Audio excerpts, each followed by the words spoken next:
अरे कॅमेरा कुठे गेला? अच्छा ट्रायपॉड ना आणलाय भाई आज यार, पण काय हरकत नाही, करू भाई. आज आपण दुसऱ्या एपिसोड मध्ये आलोय. दादूस, अरे कसं वाटतंय तुला? भाई एक नंबर भाई. आणि पाचच्या एपिसोडला, पहिल्या एपिसोडला तुम्ही ज्या कमेंट केल्या ना त्यासाठी खूप खूप धन्यवाद.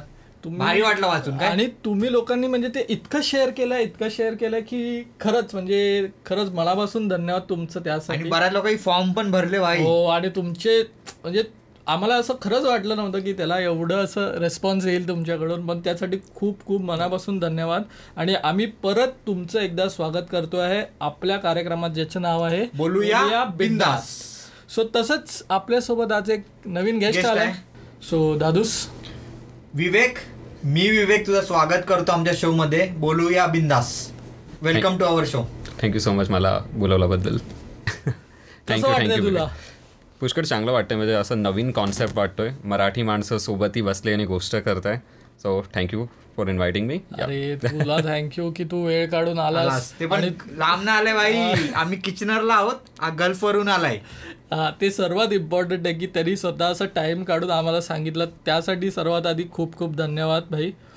कसं वाटतंय तुला? काय म्हणशील तुझ्याबद्दल? एक आधी सुरुवातीला तुझ्याबद्दल एक छोटीशी माहिती आमच्या सगळ्या व्ह्युअर्सना दे, सो दॅट आपण त्याच्या आधारे गप्पा मारायला सुरू करू. नक्की. सो माझं नाव विवेक सुर्वे आहे आणि मी बडोदा गुजरातवरून आहे, जी सयाजीराव गायकवाडांची भूमी आहे. आणि इथे गेल्या वर्षी झाला होता मी समरमध्ये 2023ला.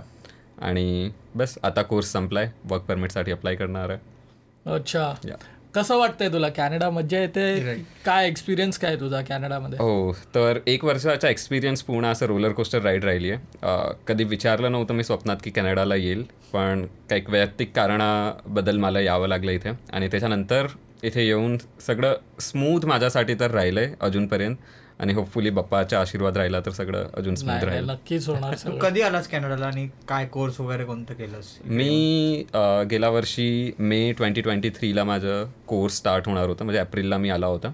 आणि माझा कोर्स होता applied manufacturing management design integration, particularly 3D प्रिंटिंगची एक स्ट्रीम आहे. तर तो कोर्स मी घेतला होता, जो 16 महिन्याचा कोर्स आहे. आणि मध्ये काही ब्रेक नव्हता, म्हणजे 16 महिने एकदमच निघून गेले, कळलं पण नाही. अच्छा, म्हणजे तू मे 23 स्टार्ट केलं असेल? येस, मी मे 23 स्टार्ट आणि तुझं आता ऑगस्ट 24ला संपला तो? हो. ओके. सो काय होतं, म्हणजे तुला कसं वाटतंय? म्हणजे आता मला एक एकदम बेसिक प्रश्न विचारायचा आहे तुला, की इंडियन स्टडी, आता तू इंडियामध्ये काही स्टडीज ज्या तुझ्या असतील, तिथलं इंडियन स्टडी कल्चर प्लस इथलं study plus work culture. Right. कारण का आय होप की तू इंडियामध्ये पार्ट टाइम जॉब तर नसेल केला. येस. सो ते आपल्याला नवीन असतं या गोष्टी, की इथे सर्व्हाइव्ह करणं किंवा इथे राहण्यासाठी पण आपल्याला एक छोटीशी अमाऊंट लागते. राईट. सो ते कसं, तुला काय डिफरन्स, ह्यूज डिफरन्स वाटतो इंडियाचा आणि कॅनडामध्ये? तर इंडियामध्ये जर मी सांगू, माझं स्टडी संपलेला 2018मध्ये मी स्टडी कंप्लीट केली होती. त्याच्यानंतर मी स्वतः शिकवायचा, मी असिस्टंट प्रोफेसर होता कॉलेजमध्ये. हो, तर इंजिनिअरिंग कॉलेजमध्ये मी शिकवायचा. तर तिथली स्टडी आणि इथली स्टडीमध्ये पुष्कळ मोठा डिफरन्स मला हा दिसला, की तिथे आपण वहीचा यूज करायचं. वही, पेन, नोटबुक्स, पूर्ण बॅग आपल्यासोबतही असायचे. आणि इथे बॅगमध्ये फक्त असतं लॅपटॉप. सगळ्याचं सगळं आपल्या लॅपटॉपवरतीच चालतं. इंडियामध्ये काय केलंय एज्युकेशन? इंडियामध्ये मी डिप्लोमा केलं होतं मेकॅनिकल इंजिनिअरिंगमध्ये. मग ग्रॅज्युएशन केलं मेकॅनिकलमध्ये. 2 वर्षाचं मास्टरसुद्धा केलं ॲडव्हान्स मॅन्युफॅक्चरिंग सिस्टम्समध्ये. आणि मग मास्टर्सनंतर मी 4 वर्षाचं टीचिंग माझं प्रोफेशन होतं, असिस्टंट प्रोफेसर. आणि जेव्हा तुम्ही सांगितलं पार्ट टाईम जॉबबद्दल, की इंडियामध्ये आपण पार्ट टाईम जॉब नसते करायचं, पण माझ्या ग्रॅज्युएशन वेळात मी एक kind of part time job start करून दिली होती एखादा ट्युशन क्लासेसमध्ये. मी तिथे शिकवायला जायचं, कारण की ग्रॅज्युएशनसाठीच पण फीज अफोर्ड करायला एवढे पैसे नव्हते तेव्हा. म्हणजे मलाही थोडे हातपाय मारावा लागले होते आणि मग होऊन गेलं. हे रेअर केस आहे भाई. खरंच. म्हणजे मी आता तू जसं बोललास की तू पार्ट टाइम इंडियामध्ये पण केलायस, हे खूप वेगळं आहे. म्हणजे पण आणि खरंच एकदम मला जेवढे भेटलेत ना भाई, कोणी पार्ट टाइम जॉब इंडियामध्ये नाही केले. जॉब केलेत, म्हणजे स्टडी सोबत जॉब हे खूप कमी लोक करतात. मे बी इंटर्नशिप वगैरे ते वेगळं आहे. हा, बट तू खरंच भारी वाटलं हे ऐकून की तू तेव्हा पण तुझं म्हणजे एज्युकेशन तू स्वतः सपोर्ट केलंस. सो भाई जबरदस्त. ह्याच्यात कसं होतं की मी नेहमी ट्राय केला की गव्हर्नमेंट कॉलेजमध्ये ॲडमिशन भेटे एज्युकेशनसाठी, की ज्याच्यामुळे फीज जास्ती पे करायची ना पडे. कारण की पप्पा आम्ही एवढे शिकले नव्हते, म्हणजे त्यांची सॅलरीतून फक्त घर चालत एवढं होत होतं. तर डिप्लोमा तर मी केला गव्हर्नमेंटमधून, होऊन गेलं ते. आणि मग जेव्हा डिग्रीमध्ये ॲडमिशन घ्यायचं आलं माझं ग्रॅज्युएशनसाठी, तर 0.15% माझं राहून गेलं गव्हर्नमेंट. हो, 0.15%. आणि पप्पा तर असंच म्हणत होते की हरकत नाही, आता काही शिकायची गरज नाही, जॉब करून घ्या, बघू आपण मग पुढे काय होते. पण मम्मीनी मला पुष्कळ सपोर्ट केला. मग एज्युकेशन लोन घेतली मी, आणि ती लोन पण मला स्वतःलाच फेडायची होती. पण तू हे एज्युकेशन लोन इंडियाचं म्हणतोय? इंडियाचं म्हणतोय, इंडियामध्ये स्टडीसाठी. इंडियामध्ये स्टडीसाठी तू एज्युकेशन लोन घेतलंस तेव्हा. आणि ही कधीची गोष्ट आहे म्हणू शकतो? ही 2013 ते 16 माझं 3 वर्षाचं ते ग्रॅज्युएशन होतं, माझ्या डिग्रीचा कोर्स होता. बरोबर. आणि तो मला मग प्रायव्हेट कॉलेजमधून घ्यावा लागला. कारण की मग 1 वर्ष वेट नव्हतं करायचं मला, आणि मग नेक्स्ट इंटेकसाठी. कारण की जर तेव्हा तसे रूल्स होते की तुम्हाला गव्हर्नमेंटमध्ये पण ॲडमिशन पाहिजे असेल तर तुम्हाला त्याच वर्षी अप्लाय करायचं पडतं. जर सेकंड इयर तुम्ही अप्लाय केलं तर तुम्हाला गव्हर्नमेंट कॉलेजमध्ये ॲडमिशन नाही भेटून शकत. आणि तेव्हा मेकॅनिकल, सिव्हिल, इलेक्ट्रिकल ही सगळी इंजिनिअरिंगची जी ब्रांचेस आहेत ती कोर ब्रांचेस होती, आणि त्याच्यात ॲडमिशन मिळणं पुष्कळ मुश्किल होतं तेव्हा त्या टायमाला. नाही, गव्हर्नमेंट कॉलेजला तर मुश्किल असतंच खरं. कुठल्या पण ब्रांचला गेलात ना, इन्स्ट्रुमेंट म्हणजे साध्या ब्रांचला गेलात तरी तिथे मुश्किल असतं. मग ते सगळं तू करून तू प्रोफेसर झालास, लोन पण तिथे त्यांनी रिपे केलं. आणि ती लोन रिपे तिथेच केली. अच्छा.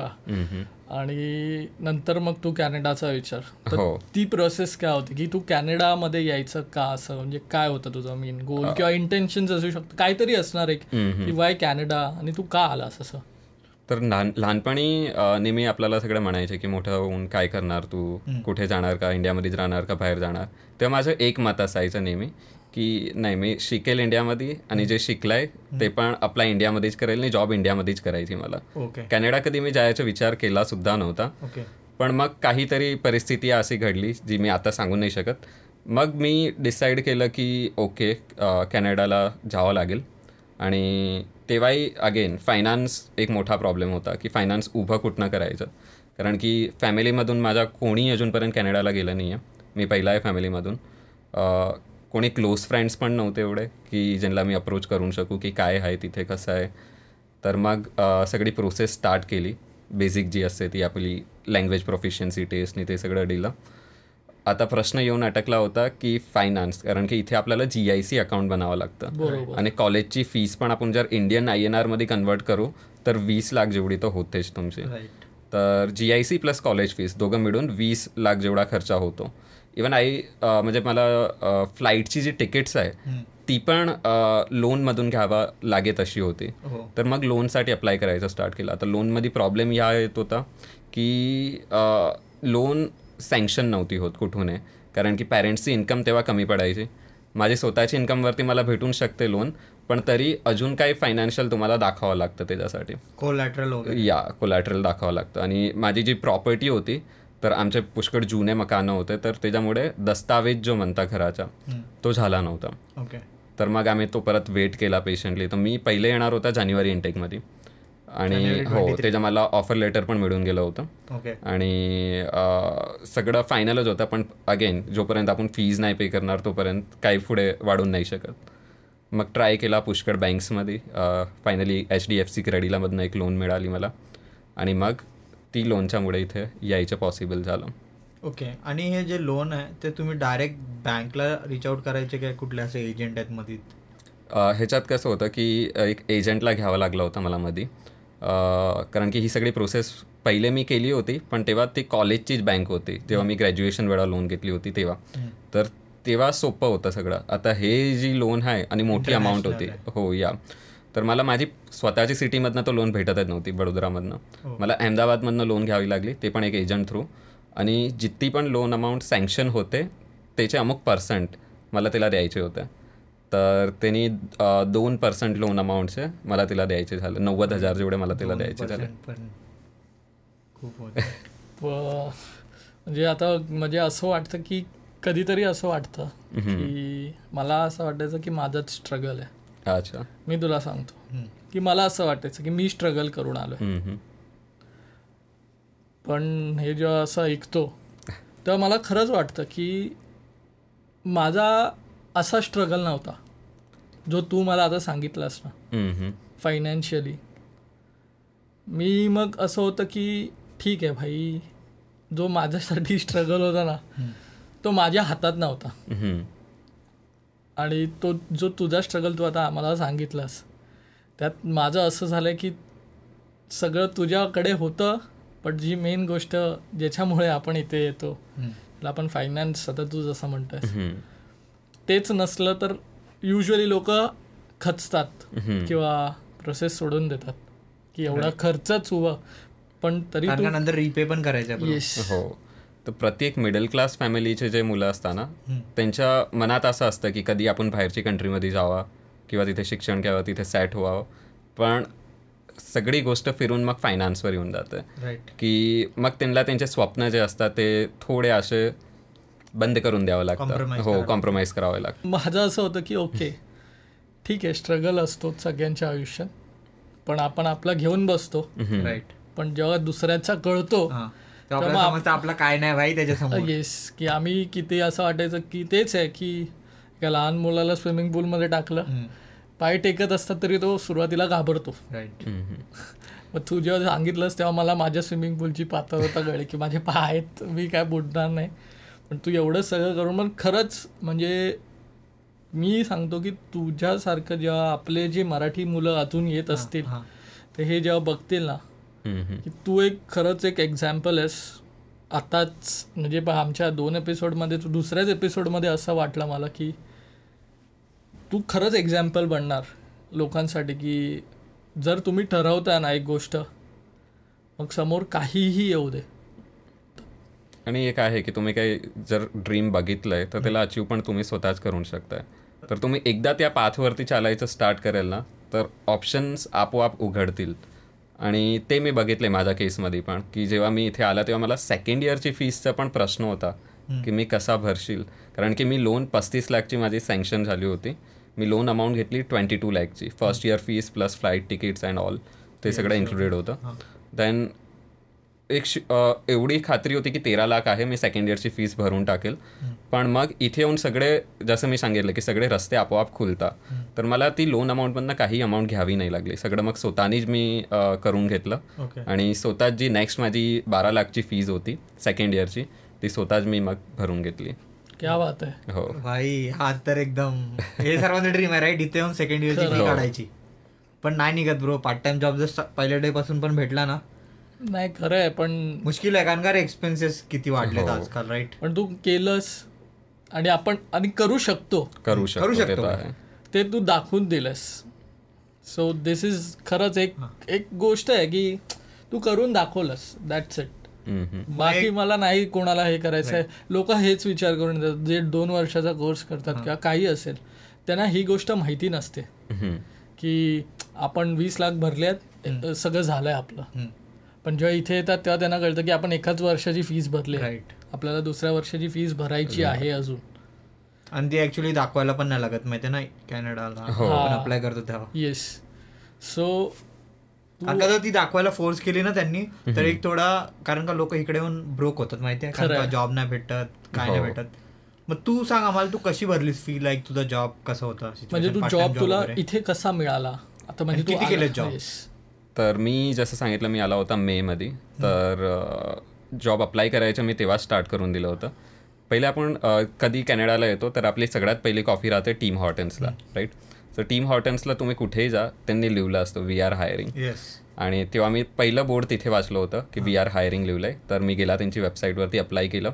व्हिडिओ वगैरे काही बनवायचा होता एक, तर तो व्हिडिओ बनवून अपलोडसुद्धा केला, पण रिस्पॉन्स काही येत नव्हता. मग मी बघायचा की सगळे फ्रेंड्स जे आहे ते इंडीडवरती बघून इंडीडवरती अप्लाय करायचे.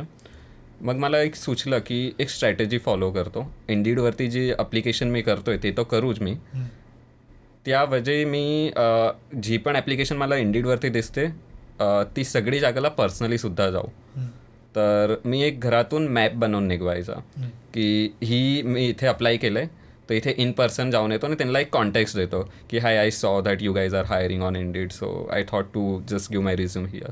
सो तसं करून मी सगळ्या जागाला जायला लागला. तर असंच एक डाऊनटाऊनला एक रेस्टॉरंट होतं, इटालियन रेस्टॉरंट, तिथे गेला. नाही, माझा गल्फला. ओके, तर तिथे मी गेला, तिथे रेझ्युम दिला आणि फॉर्च्युनेटली त्यावेळेला मॅनेजर तिथे फ्लोअरवरतीच होता. सो त्यांनी मला बघितला, त्याने इंटरव्ह्यूसुद्धा नाही घेतला माझा. त्याला आवडलं की मी एफर्ट्स केले की रेझ्युम घेऊन आला तिथे. And he was like, I like the way you carry your personality and your self, so yeah I will get you on board. And ते सोपं राहिलं माझ्यासाठी. 10 दिवसात इथे आल्यानंतर 10 दिवसात मला ती पहिली जॉब मिळाली होती. हो, सही आहे.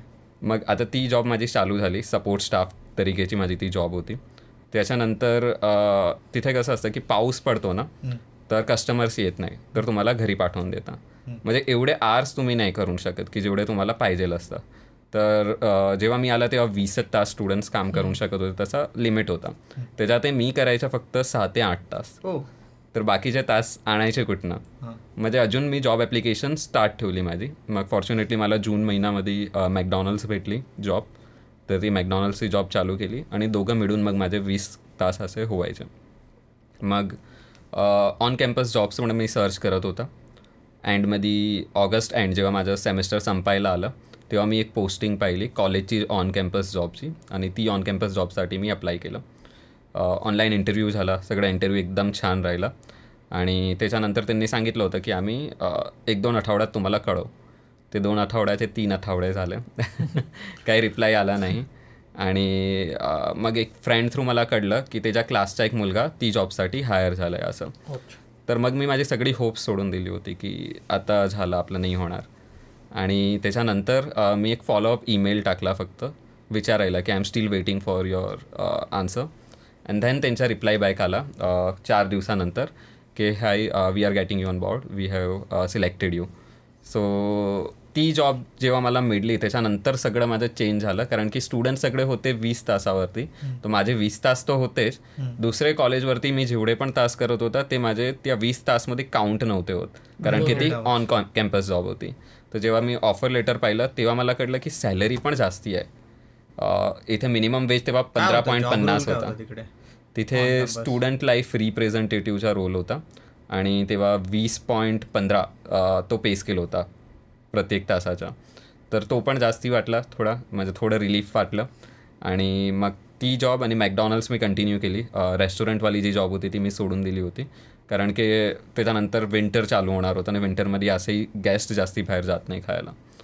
म्हणजे त्या हिशोबाने मग पूर्ण जर्नी चालली. भाई हे पण इंटरेस्टिंग आहे की त्याला जो लाईक जो ऑन कॅम्पस जॉब पण आहे त्याची पण तू बोलत तो गेलेली राईट. हो, पण तू फॉलोअप टाकला नंतर त्याला फॉलोअप वरती बोलले की ये भाई. हो भाई, तुझ्याबरोबर गप्पा मारताना तर खूप मजा येते आम्हाला. त्याचबरोबर तुझं एक युट्यूब चॅनल आहे. युट्यूब पण आहे. हो भाई, आपल्यातलंच आहे भाई. मग तुझं कसं होतं, म्हणजे काय तुझं युट्यूब कसं चालू झालं? म्हणजे तू इंडियामधूनच युट्यूब करायचास की इथे येऊन करायचं? काय होती तुझी जर्नी? तर यूट्यूब जर्नीबद्दल सांगू तर मी इंडियामधूनच यूट्यूब करायचा. 2016 मी यूट्यूब चॅनल स्टार्ट केली. 16-17 लक्षात नाही येईल यार, बट तेव्हा मी स्टार्ट केलं होतं. तर आधी काय करायचं आम्ही, माझी एक टीम होती, स्टुडंट्स होते माझे, जसं मी सांगितलं मी शिकवायचा. तर स्टुडंट्सची एक टीम होती. त्या लोकांना फार असा शॉक होता की आपण काय एक वेब सिरीज बनवू किंवा शॉर्ट फिल्म टाईप ऑफ बनवू. तर मी त्यांना हेल्प केली की हरकत नाही, आपण टीमअप करू आणि काय बनवू. तर आम्ही एक वेब रियालिटी शो बनवला यूट्यूबवरती, ज्यात आम्ही काय करायचं की कंटेस्टंट्स जे आहे ते कॉलेज स्टुडंट्सच असायचे. गुजरातमध्ये एक सिस्टम होती की तुम्हाला एक्स्ट्रा करिक्युलर ॲक्टिव्हिटीज दाखवावी लागत होती. तर त्याचे आम्ही सर्टिफिकेट द्यायचे त्यांना. तर आम्ही ऑडिशन घ्यायचे, ऑडिशन फीस ठेवायचे की जर तुम्हाला पार्टिसिपेट करायचं असेल शोमध्ये तर तुम्हाला $150 not dollar. So 150 Indian rupees तुमची फीज असेल आणि आम्ही तुम्हाला पार्टिसिपेशन सर्टिफिकेट पण देऊ. तर आम्ही ते ऑडिशन घ्यायचे सगळ्यांचे. मग ऑडिशन राऊंडनंतर अमुक सेट ऑफ स्टुडंट्स आम्ही सिलेक्ट करायचे आणि आम्ही स्पॉन्सर्स पण सुद्धा शोधले. तो एक स्पॉन्सर आम्हाला भेटला फार्म हाऊसवाला, त्याचं स्वतःचं बँक्वेट हॉल आणि फार्म हाऊस होतं. तर आम्ही तिथे 3 दिवस स्टे करायचे, सकाळी जायचे आणि रात्री परत चालला जायचे घरी. तर तिथे एक सेटअप सगळं केलं होतं की त्यांनी वेगळे वेगळे टास्क करायचे, एलिमिनेशन असायचं. तर पहिला सीझन जो होता तो स्टार्टिंग सीझन होता, एवढे व्ह्यूज नव्हते भेटले. पण मग सेकंड आणि थर्ड सीझनतून पिकअप स्टार्ट झाला. तर व्ह्युअरशिप यायला लागली, तर ते कंटिन्यू केलं. त्या व्यतिरिक्त अमुक रियालिटी शोज आहे, इंडियन रियालिटी शोज, बिग बॉससारखे, हिंदी मराठी, ते दोघा शोजचे मी रिव्ह्यू स्टार्ट केलं. तर ते रिव्ह्यू करता आणि मला ऑडियन्स एंगेजमेंट पुष्कळ भेटायला लागली, की मी माझे मतं मांडायचं की मला काय वाटतंय, काय खरं आहे, काय खोटं आहे, कसं लोक वागून राहिले. तर त्याबद्दल लोकांना आवडायचं माझे अभिप्राय ऐकायला, माझे मतं ऐकायला. तर तू ते बिग बॉस मराठी पण करायचंस का? हो, बिग बॉस मराठीचे पण मी रिव्ह्यू केले होते. अच्छा. आणि तू एकदा आय थिंक ते त्याच्या थ्रू शो मध्ये पण आले होतं, तुम्ही पाहिलं होतं? हा, म्हणजे असं मला लक्षात रिसर्च करत होतो हो, तेव्हा आम्हाला असं हे की हो, तो पण एक वेगळा किस्सा आहे. अच्छा. तर असंच मी सांगितलं तसं मी बिग बॉसचे रिव्ह्यूज करायचा आणि बिग बॉस मराठी सीझन 1 त्या लोकांनी मराठी सीझन चालू केली. तर हे एक नवीन प्रकार होता, कारण की हिंदीमध्ये बिग बॉस ऑलरेडी एस्टॅब्लिश्ड होता. दुसरी काही लँग्वेज आहे, मल्याळी, तमिळ, ते सगळ्यांमध्ये बिग बॉस यायचा. तर मराठी एक नवीन त्यांचं लॉन्च होतं. तर मी विचार केला की मराठीत रिव्ह्यू करूया. आता माझं स्कूलिंग तुम्हाला माहिती आहे गुजरातीत झालं आहे, तर थोडं मराठी माझं थोडं असं डामाडोल आहे, पण होऊन जातं, कारण की आम्ही घरी सगळे मराठीत गोष्ट करायचं, म्हणजे मराठीची ग्रीप होती थोडीशी. तर मग मी मराठीत रिव्ह्यू करायचं स्टार्ट केलं आणि प्रेक्षकांचा सपोर्ट पुष्कळ भेटला त्याच्यात मला.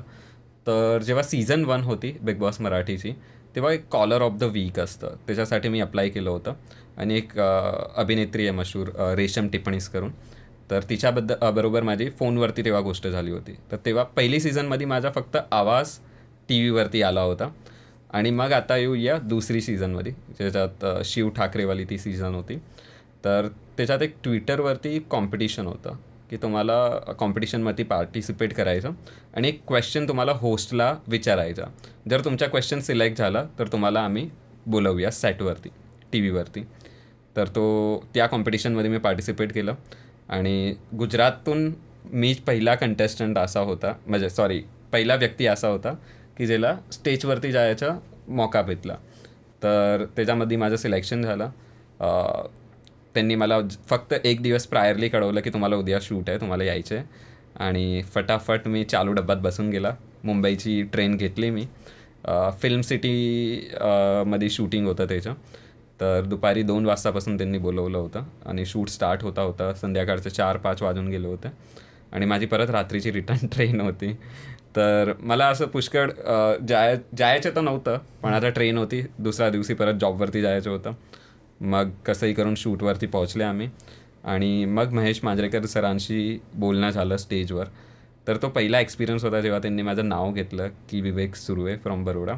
आणि जेव्हा मी स्टेजवरती गेला तेव्हा अक्षरशः माझे पाय असे व्हायब्रेट करत होते, कापत होते की आता मी बोलू काय. कॅमेरावरती तर पुष्कळ बोलतो मी, पण जेव्हा इन पर्सन त्या ज्याला आपण टी व्हीवरती बघतो तेव्हा थोडं व्हॉइस शेक व्हायला लागतो. तर मी बोलायचं स्टार्ट केलं. त्यांनी मला विचारलं की कसा वाटतोय शो, काय बघतोय तू, कोण आवडतंय तुला. तेव्हा एक मराठी कंटेस्टंट होती, तिचं आडनाव आहे सुर्वे होतं, शिवानी सुर्वे. हो. तर तिच्याबद्दल मला विचारलं. मग मला विचारलं त्यांनी, नक्की तुझं आडनाव सुर्वेच आहे का?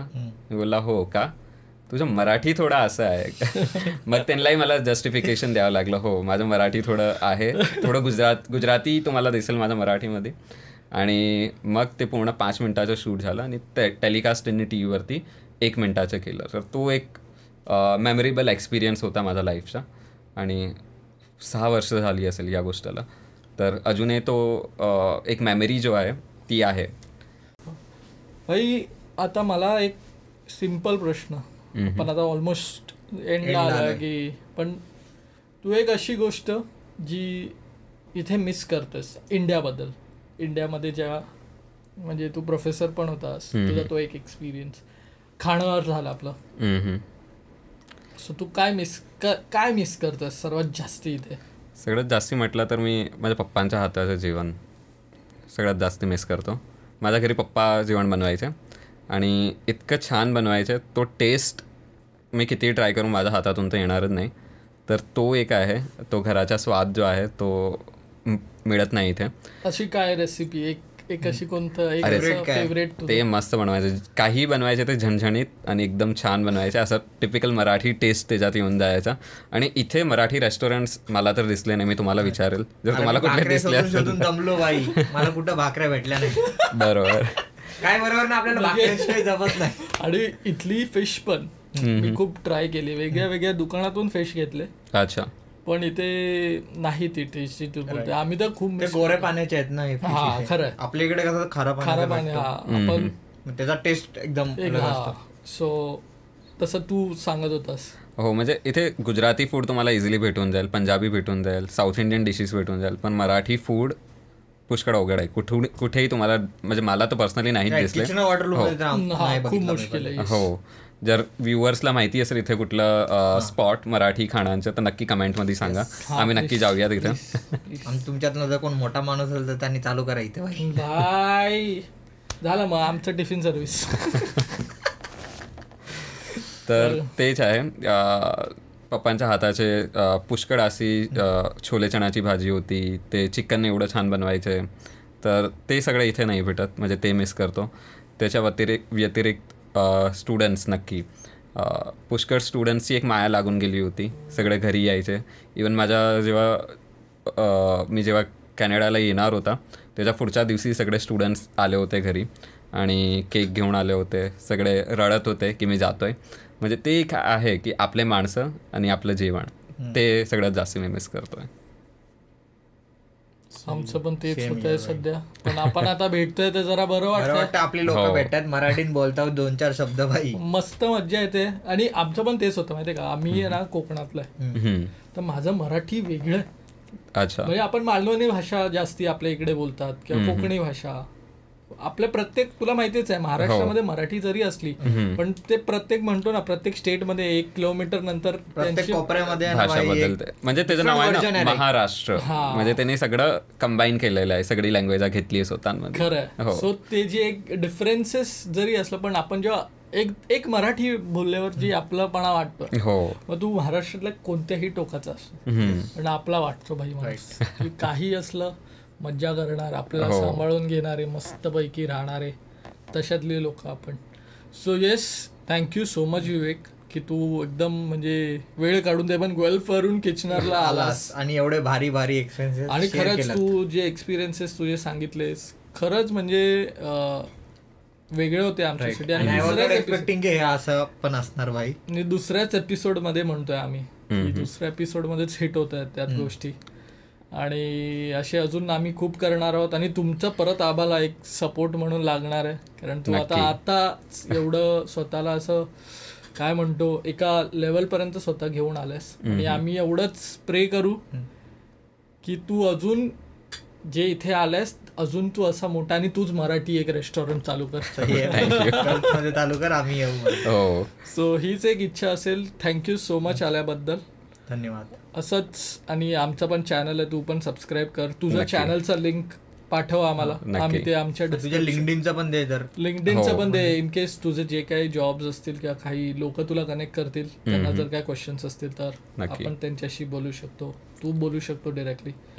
सो आम्ही ते सगळं लिंक करू. So yes, thank you. Thank you for inviting me actually, कारण की हे एक नवीन एकदम हे आहे, कारण की मराठीत पॉडकास्ट आणि ते पण कॅनडामध्ये मी अजूनपर्यंत पाहिला नाही आहे. ते नवीन इनिशिएटिव्ह तुम्ही लोकांनी घेतले त्याबद्दल आभार, कारण की तुमच्या थ्रू ऑडियन्सलाही पुष्कळ माहिती भेटेल की काय चाललं आहे आणि मराठी लोक एक दुसऱ्यांचे कनेक्ट होतील, तर ते महत्त्वाचं आहे. So thank you for taking that initiative दो. अँड या तुम्ही आहात, आपले सगळे व्ह्युअर्स आहेत म्हणून आपण आहोत. सो त्यांना थँक्यू की ते बघतायत, ते प्रेम देत आहेत, ते सपोर्ट करतायत, ते शेअर करतायत, म्हणून आम्हाला पण मोटिवेशन मिळतंय की आम्हाला अजून करायचं, बनवू आपण काहीतरी अजून लोकांना. आणि ही खरंच आम्ही पहिल्या एपिसोडला पण, मी हर एक एपिसोडला हेच सांगणार, ही सीट तुम्हा सर्वांची आहे. तुम्हाला पण इथे यायचं असेल, प्रत्येक डिस्क्रिप्शन मध्ये एक फॉर्म आहे, तो फॉर्म तुम्ही भरा आणि मग आम्ही तुम्हाला कॉन्टॅक्ट करू.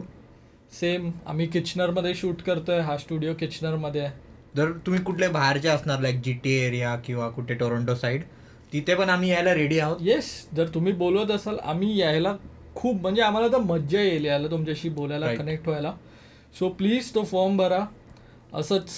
आणि every time we will say the same thing की लाईक करा, कमेंट करा, शेअर करा आणि तेच घंटे विंटे जेवढे बटन आहेत ना सगळे दाबून टाका भाई. सबस्क्राईब प्लीज एक सबस्क्राईब करा. आणि तुमच्या इथलेच फ्रेंड्सना नाही, तुमच्या आपल्या महाराष्ट्रामध्ये किंवा इंडियामध्ये ज्यांना कोणाला आमच्यामुळे हेल्प होऊ शकते त्यांच्याबरोबर हा व्हिडिओ शेअर करा. आणि कॉमेंट करून नक्की कळवा की तुम्हाला अजून कोणी इथे बघायला आवडेल का, किंवा तुमच्या व्ह्यू मध्ये. हा हे पण आहे की लाईक आता बघा असं नाही की सगळे लोक जे येऊन फॉर्म भरतील, बट तुम्हाला जर असं वाटतं की कॅनडामध्ये हा माणूस आहे त्याला आम्ही गेस्ट आणायला पाहिजे, तर आम्ही पण त्याला अप्रोच करू. येस, आम्ही खूप प्रयत्न करू की त्यांना इथे येऊन त्यांचे एक्सपिरियन्सेस आमच्या थ्रू तुमच्यापर्यंत पोहोचवू. So yes, thank you so much हा एपिसोड बघितल्याबद्दल. हा यूट्यूब चॅनल आपल्या सर्वांचा तुमचा आहे, ज्याचं नाव आहे बोलूया बिंदास.